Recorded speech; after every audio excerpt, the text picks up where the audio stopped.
नमस्कार, मैं अर्चना और आप देख रहे हैं हंगामा टाइम्स। हंगामा टाइम्स एक बार फिर से आपको लेकर के आया है, मानवीय भारत पार्टी के प्रदेश कैंप कार्यालय में लेकर के आया है, जहां पे आप लगातार देख रहे हैं कि संसद में जिस तरह से बवाल मच रहा है।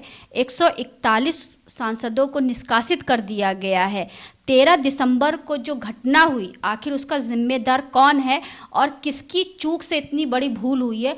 तो हमारे साथ में राष्ट्रीय अध्यक्ष मुक्तेश्वर जी जुड़ रहे हैं इस मुद्दे को लेकर के कि संसद में जो आखिर इतना बवाल हो रहा है और लगातार 141 से आगे भी संख्या बढ़ती चली जा रही है सांसदों को निष्कासित करने के लिए, तो उनका क्या कहना है इस मुद्दे को लेकर के। तो हमारे साथ में राष्ट्रीय अध्यक्ष जी जुड़ रहे हैं, तो उनसे हम बात करेंगे। तो सर, क्या कहना चाहेंगे इस मुद्दे पर? क्या कहें, निकम्मी सरकार, गैर जिम्मेदार विपक्ष, गैर जिम्मेदार मीडिया, लोकतंत्र के सभी स्तंभ लगता है चरमरा गए। सांसदों को पता है, मीडिया को भी पता है, लोकसभा या संसद के सुरक्षा की जिम्मेदारी लोकसभा सचिवालय की होती है, स्पीकर की होती है। और स्पीकर को माना जाता है, भले ही आज स्पीकर पार्टी लाइन पर काम करने लगे हों, लेकिन सिद्धांत वो किसी पार्टी की नहीं होते। अगर यह चूक हुई तो यह लोकसभा सचिवालय की चूक है, स्पीकर की चूक है, न कि मोदी सरकार की। नंबर 1। नंबर 2, इसमें जो घटना घटी वह सिरफिरे नवयुवकों ने इस घटना को अंजाम दिया। कोई ऐसा पदार्थ संसद के अंदर नहीं गया जिससे हमारे सांसदों के जान माल के जान को खतरा होता। ऐसा सामान नहीं गया, तो प्रशासन की उतनी बड़ी चूक नहीं है। इस घटना पर लोकसभा सचिवालय को जिम्मेदार ठहराते हुए एक दिन विपक्ष को जरूर ही चर्चा के लिए जोड़ देना चाहिए था। इस घटना पर सरकार को भी कटघरे में लिया जाना चाहिए था, लिया भी गया। लेकिन यह घटना इतनी बड़ी नहीं है कि आप 13 तारीख से आज 19 तारीख तक इसी घटना के परिप्रेक्ष्य में पूरा देश घूमता रहे। और फिर अगर विपक्ष कहां चला गया है? इस सरकार के भ्रष्टाचार, मूल्य वृद्धि, संस्थाओं को कमजोर करना, न्यायालयों में न्यायाधीशों की नियुक्ति न करना, हर घटना को इवेंट की तरह मैनेज करना, मोदी सरकार की इतनी निकम्मियत है। चीन द्वारा लगातार भारत पर अतिक्रमण करना, विदेश नीति का फेल हो जाना, इन सबों पर तो आप बैठ जाते हो। इस घटना पर आप वाहवाही ले रहे हो कि हम सबको निकाल दिया गया हल्ला करके। जैसा विपक्ष वैसा सत्ता पक्ष, क्या क्या बुलवाइए, माई आंधर, बाबू आंधर और हमें छोड़ सब भौजाई आंधर। आंधर मीडिया, आंधर विपक्ष और अंधा सत्ता पक्ष, ये लोकतंत्र की रक्षा तीनों ही करने में नाकाम साबित हो रहे हैं। तीनों को सुधरना पड़ेगा। जैसे विपक्ष के जो नेता हैं, जैसे राघव चड्ढा हैं, जो आम आदमी पार्टी के सांसद हैं, तो उन्होंने कहा कि लोकतंत्र की हत्या है, जो कि अपनी बातों को जो है संसद में रखने की हम लोग को स्वतंत्रता नहीं। तो इस पर क्या कहेंगे आप? बात तो सबकी सही है, स्पीकर की भी सही है, हमने इंक्वायरी कर दी, सत्ता पक्ष की भी सही है कि आप क्यों बाधित करते हो, और विपक्ष जो कह रहा है वो भी सही है, और मीडिया आप हमसे इस पर सवाल कर रहे हैं, आप भी सही हैं। लेकिन क्या ऐसे मुद्दे पर इतने सवाल जवाब होने चाहिए? राघव चड्ढा क्या सवाल करने लायक हैं? उनका मुख्यमंत्री, उनके 3 मंत्री जेल में हों और उनके नेता जेल में हों और वो सवाल का जवाब मांग, तो कहते हैं फंसाया जा रहा है। अरे भाई, फंसाया जा रहा है तो कोर्ट तो इसका मतलब कोर्ट को आप निकम्मा कह रहे हो। जो चीज न्यायालय में चली गई, न्यायालय से अगर वो उनको जमानत नहीं मिल रही है तो इसमें सरकार कहां दोषी है?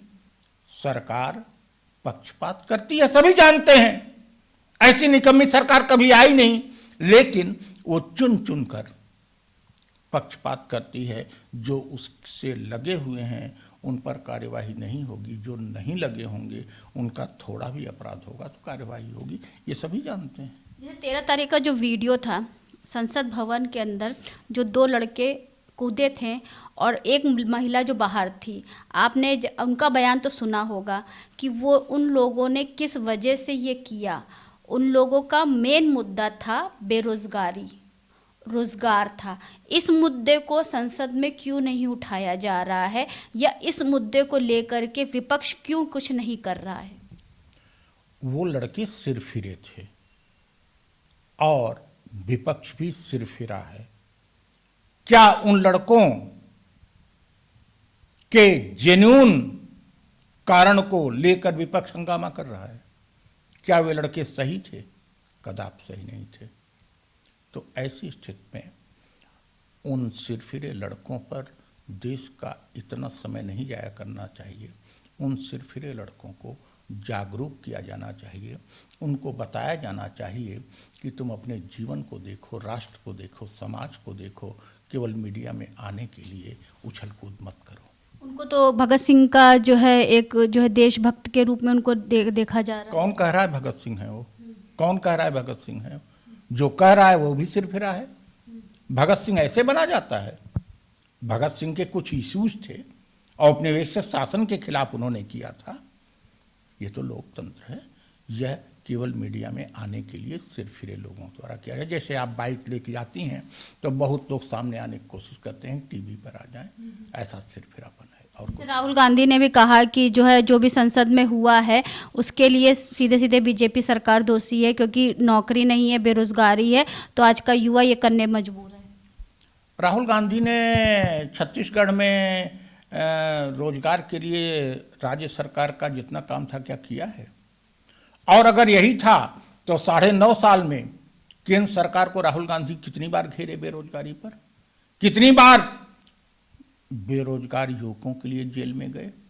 कितनी बार बेरोजगार युवकों के लिए धरना दिए?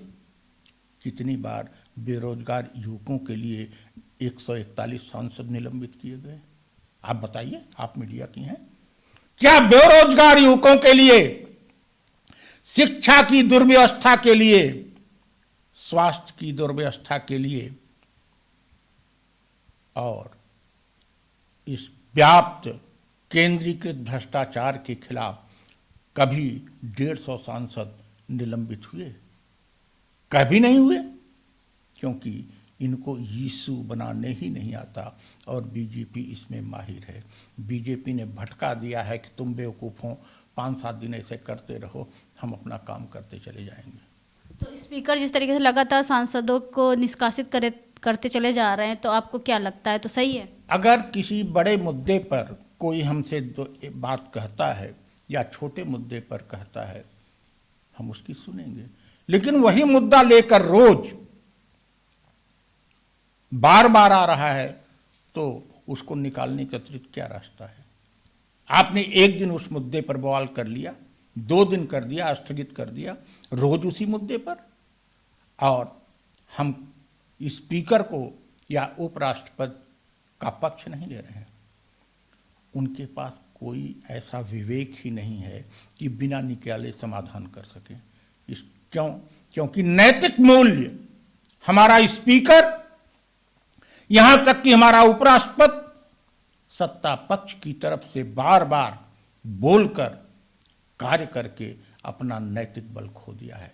अगर इनमें नैतिक बल होता, राधा कृष्णन जैसा नैतिक बल होता, हुकुम सिंह जैसा नैतिक बल होता, तो ऐसे करते और सांसद अपनी कुर्सियों पर चले जाते। इनमें नैतिक बल नहीं है, इसलिए उनको निकालने के अलावा कोई रास्ता नहीं था और उन्होंने निकाल दिया, सस्पेंड कर दिया। लोकतंत्र की निश्चित रूप से हत्या हो रही है। सांसदों का निलंबन की हम भर्त्सना करते हैं, लेकिन विपक्ष को हम आगाह करते हैं कि जनता के मुद्दे को उठाओ यार। ऐसे मुद्दे पर आप बार बार अपने को शहीद होने का तकमा लेने की कोशिश करोगे तो वो मिलने वाला नहीं है। जनता के मुद्दे को उठाओ। ऐसा करने में विपक्ष असफल है और मीडिया को भी हम कहते हैं कि ऐसे मुद्दे पर बार बार किसी की बाइट लेने की जरूरत नहीं है। हमसे बाइट लीजिए जन कल्याण के मुद्दों पर और जनता की समस्याओं के मुद्दे पर। इस मोदी सरकार की निकम्मियत पर, इसके चौतरफा फेल्योर पर, विपक्ष के बेवकूफी पर हमसे लीजिए और जनता की कल्याण के से संबंधित जनता की भावनाओं पर हमसे बाइट लीजिए। मुझे खुशी होगी। यद्यपि आप मीडिया के लोग हैं, आप जो भी पूछेंगे उसका जवाब हमको देना पड़ेगा, हम देते रहेंगे। लेकिन काश देश की मीडिया भी मानवीय संवेदनाओं से युक्त होकर, इंसानियत से युक्त होकर ऐसे मुद्दों को उठाती जिनसे इस देश का, इस समाज का, नौजवान का, बुजुर्ग का, महिला का, सबका कल्याण होता। यही तो हम चाहते हैं, यही इंसानियत का तो आपको क्या लगता है, जो आप माहौल देख रहे हैं, तो आज जो मांग है राजनीति परिवर्तन की, जो आपकी पार्टी की विचारधारा है, तो उसको लेकर के क्या तैयारी है अब आपकी? हमारी तैयारी शीघ्र ही घोषित होने वाली है। हम तो जान ही रहे हैं कि एक दिन में कुछ होने वाला नहीं है। हमको बहुत ही दुख हो रहा है कि 2024 में जो जनादेश आएगा, वो जो भी जनादेश आएगा, जनता मजबूर है किसी एक पक्ष को चुनने को, उससे देश का कल्याण होने वाला नहीं है। इस जनादेश को के प्रति हम जनता को अभी से आगाह करेंगे और भविष्य के लिए तैयार करेंगे कि अब ऐसी स्थिति न बनने पावे। यानी कि आपका कहने का मतलब है कांग्रेस आए, चाहे बीजेपी आए, चाहे सपा आए, उसमें जनता का कल्याण नहीं होगा। कैसे होगा? अभी उनकी मीटिंग हो रही है, मीटिंग हो जाने दीजिए। दोनों मायावती जी की भी एंट्री होने वाली है। अरे मायावती की भी एंट्री कर लें, और भी बहुत से नाम हैं जिनका नाम लेना भी राजनीति में उचित है, जिनको राजनीति से बाहर फेंकने के लिए मैं आया हूँ। यारों से खबर आ रही है नीतीश जी को पीएम का चेहरा बनाया जाएगा। लीजिए, हम जो कह रहे हैं, जिसके लिए आगाह कर रहे हैं, आप जान रही हैं। अगर नीतीश जैसा आदमी पीएम के लिए का चेहरा बन रहा है और मोदी जैसा चेहरा बन गया तो देश का कैसे कल्याण होगा? तो यानी कि पीएम, यानी इंग्लिश में जो कहते नहीं है, जब आप रात होती है तो उसको पीएम कहा जाता है। अगर नीतीश जी बनेंगे तो वही अंधेरा हो जाएगा देश में। कहाँ नीतीश बन रहे हैं, और अगर बन गए तो उनको बैठने नहीं दूंगा। ऐसे निकम्मे को बैठने नहीं दूंगा जो बार बार पलट जाता है, जिसका न कोई सिद्धांत है, न कोई आन है, न बान है, शान है, न कोई शान है, शान की सवाल ही नहीं है। जो बिहार में अपराधियों को प्रश्रय देता है, जो बीजेपी के साथ लड़कर राजद के साथ जाता है, राजद के साथ लड़कर बीजेपी के साथ जाता है, वो किसका आदमी है? शुद्ध अवसरवादी आदमी है। अगर नीतीश को इंडिया ने बना दिया तो नीतीश को एक दिन भी बैठने नहीं दूंगा। हाँ, मोदी 9.5 साल बैठ गया इसलिए कि तब हमारी पार्टी बनी नहीं थी। अब तीसरी बार अगर मोदी बैठेगा तो उसको भी चैन से बैठने नहीं दूंगा। तब तक मानवीय भारत पार्टी की विधायिका में और नागरिकों के बीच इतनी पैठ हो चुकी होगी कि तीसरी बार नरेंद्र मोदी को बैठने पर मैं चैन से नहीं बैठने दूंगा। उनको जाना ही पड़ेगा। क्यों? क्योंकि आने से रोकने का काम तो इंडिया का है, जो कि अक्षम दिखाई पड़ रही है। कोई भी आएगा, नीतीश आवे, शरद आवे, मोदी आवे, कोई आवे, उन ऐसे निकम्मों को हम चैन से नहीं बैठने देंगे। चलिए सर, तो एक सवाल आखिरी आपसे, जहाँ शुरुआत करी थी, पार्लियामेंट में जो इतनी बड़ी चूक हुई है, तो किसकी भूल आप मानते हैं? किसी की नहीं।